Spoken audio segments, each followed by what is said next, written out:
Estamos hablando ya sobre la introducción de la palabra de Dios. Ya dijimos que el apóstol Pablo es el escritor de la carta. Y ahora miren el inciso A para entrar rápidamente. Dice, hagamos diferencia entre autor y escritor. Y usted va a ir llenando en su hoja los espacios en blanco.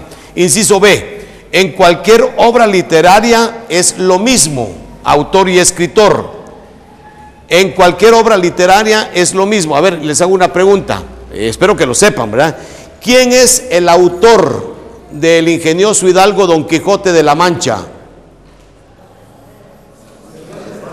Cervantes, Don Miguel de Cervantes y Saavedra. Miguel de Cervantes es el autor del Quijote. ¿Quién es el escritor del Quijote?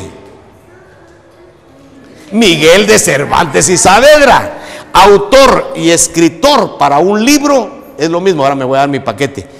¿Quién es el autor de Sexo, Juventud y Matrimonio Feliz? Jorge Hernández. ¿Quién es el escritor de ese libro? Autor y escritor es la misma cosa, hombre, para los libros seculares. Pero cuando entramos a la Biblia, si usted dice el autor, el escritor de Romanos o el escritor y el autor de 1 Corintios y se lo pone a Pablo, pues está bien. Pero como queremos crecer en conocimiento y decir las palabras adecuadamente, nosotros tenemos que entender que autor en la Biblia solo hay uno.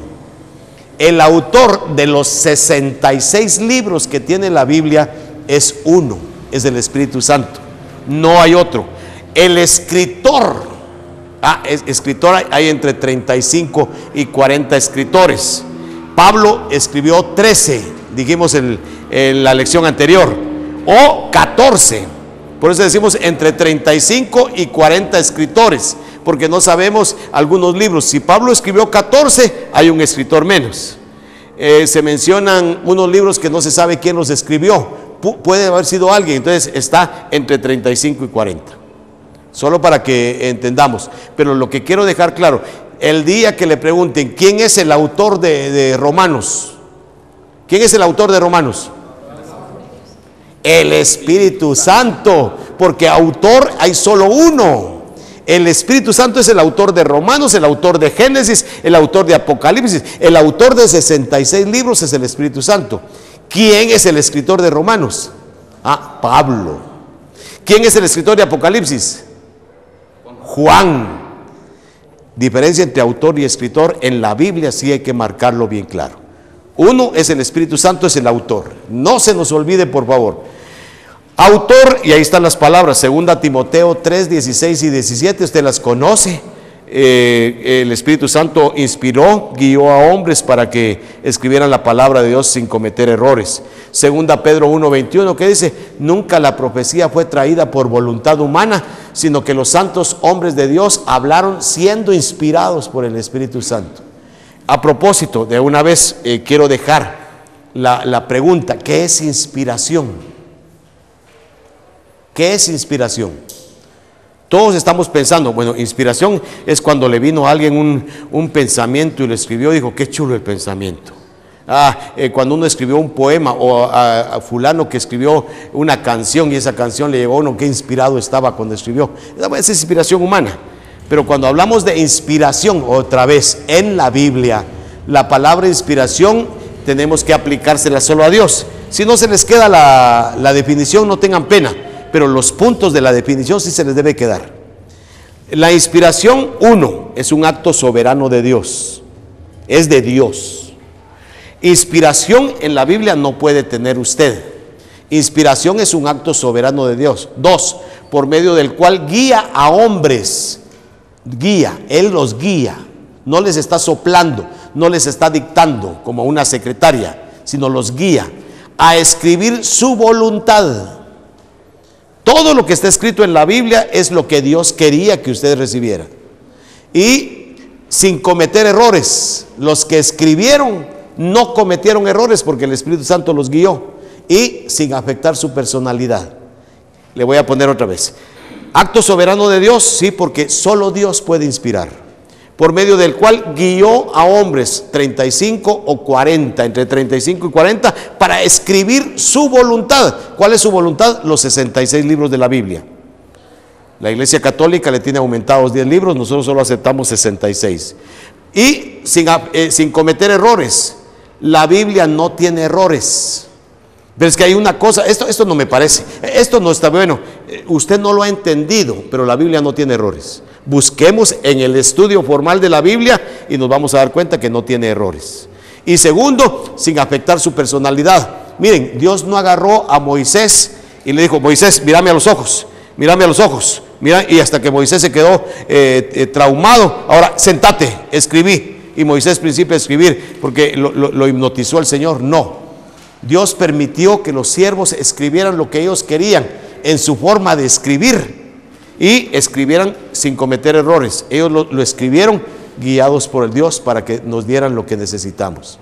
Por eso es que en Corintios, ya lo van a leer ustedes, Pablo dice: esto que les voy a decir ahorita no me lo dijo el Señor, pero lo digo yo, y yo tengo autoridad de Dios. Y se queda uno admirado de que Pablo en Corintios se atreve a decir eso. ¿Pero por qué? Porque él es guiado por Dios y estamos, lo que quedó escrito, está escrito sin error. Muy bien, ¿qué es inspiración? Acto soberano de Dios, por medio del cual guía a hombres escogidos por él, si quieren, para que escriban su voluntad sin afectar la personalidad de las personas y sin que ellos cometan errores. Esa es la definición de inspiración. Si no, la escribimos otro día. 2. Vamos a ver la ciudad de Corinto, donde la iglesia estaba viviendo. La ciudad de Corinto era un centro comercial enorme en un lugar estratégico. Quiere decir que ahí llegaba gente de toda clase, había gente de toda cultura, de toda lengua, de todo idioma. Estaban metidos en la ciudad de Corinto. Y ahí en esa ciudad de Corinto, donde había mucho pecado y muchas cosas malas, ahí estaba metida la iglesia. Miren, como sale en la televisión, yo voy a un pueblo y paso mucho por ese pueblo. Y hermanos, cuando uno pasa por la calle principal del pueblo, hay por lo menos 20 o 25 cantinas y prostíbulos. Pero aquellos prostíbulos de mala muerte, aquellos chuecos. Y ahí están las mujeres afuera, ofreciendo su producto, ¿verdad? Ahí están de una manera, otras de otra, y no sé qué. Y usted pasa en la calle, principal, y mire, no le da gusto ver. Es una cosa desagradable. Es en un departamento de nuestra patria. Y cuando pasamos, uno, ¡ala! Pero ni gusto da ver. Pero, ¿qué es lo que les quiero decir? Que en medio de esa podredumbre y hombres chucos tocando a las mujeres, y todo se ve en esa calle. En medio hay una iglesia evangélica. Y yo digo, ¿cómo vinieron estos hermanos a poner la iglesia aquí, hombre? Ahí está la iglesita, es una iglesita como para 30 gentes. Y tal vez ellos estuvieron primero y después llegaron las prostitutas, ¿verdad?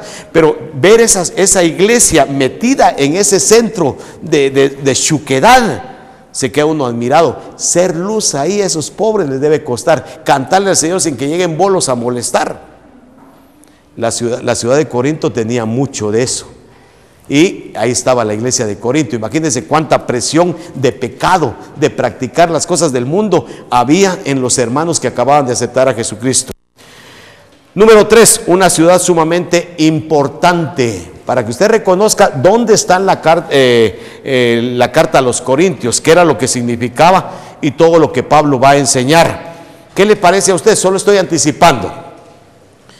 Que los hermanos, pero como no sabían, tenían, por ejemplo, decía: hermanos, mañana hay Santa Cena, mañana domingo hay Santa Cena. Muy bien, los hermanos llevaban su comida y estaba el comidal. Imagínense, los hermanos que tenían dinero se sentaban de este lado y traían su pollito y traían de todo. Los hermanos pobrecitos se sientan aquí, ellos traían su tortilla con sal y esos iban a tener la Santa Cena. Estos se tomaban su vasito de agua, estos tenían sus botellas de licor.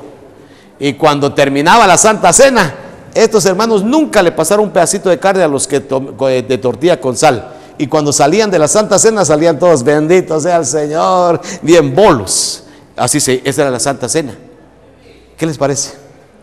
¿Les gustaría una Santa Cena con pollo campero y tomando licor todos en la iglesia? Es que hay que estar alegres. Estaba degenerada. Y Pablo tiene que, en 1 Corintios 11, que ordenar cómo se toma la cena del Señor, recordando a Jesucristo. Había que poner orden en medio de aquel ambiente tan terrible. Eso es lo que les quiero poner. Entonces, ser luz a veces aquí en el ambiente de la iglesia es fácil para muchos de nosotros. Solo salimos de la iglesia y principiamos a vivir en el ambiente donde vivimos, y ahí cómo nos cuesta vivir a Cristo. Por esa razón estamos entonces una ciudad importante. 4, estaba el templo de Afrodita. Ahí va la competencia. ¿Qué le parece esto?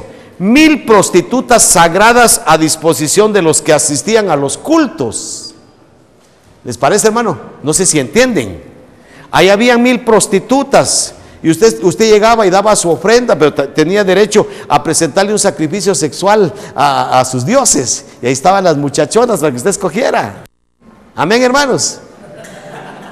¿Qué le parece? ¿A qué iglesia prefería ir usted? ¿A la iglesia donde habían 1000 prostitutas para escoger, o buscando de Dios que no le dan nada? Miren el ambiente donde estaba la iglesia. Estamos presentando ese ambiente para que después veamos las correcciones que hace el apóstol Pablo, inspirado por el Señor. Punto número 5, era famosa la depravación. Hermano, había una degeneración tremenda. Aún hermanos en Cristo están viviendo esa degeneración, pero no habían sido enseñados. Hoy usted y yo tenemos toda la Biblia. Usted no puede decir, es que a mí no me dijeron. Entonces, ¿por qué no leyó? ¿Y por qué no vino a estudiar con nosotros? No tenemos excusa para pecar contra Dios. Es la carta de la santidad o la conducta cristiana. Con eso nos vamos a quedar hoy. Hermanos, es la carta de la santidad o de la conducta cristiana. Ahí está marcando, y les vuelvo a repetir, por favor escúchenme, y los que están viendo por la televisión oigan esto. Toda la Biblia es inspirada por Dios, 66 libros. Pero en el Antiguo Testamento hay un montón de cosas para los judíos. Los principios son para nosotros. Pero en el Nuevo Testamento, aunque hay evangelios, hay libro histórico como Hechos, hay profético como Apocalipsis, las epístolas son nuestra constitución. Lo que más tenemos que leer son epístolas para saber cómo conducirnos. 1 Corintios es la carta de la conducta cristiana. Dejamos ahí para la próxima. Que Dios nos bendiga.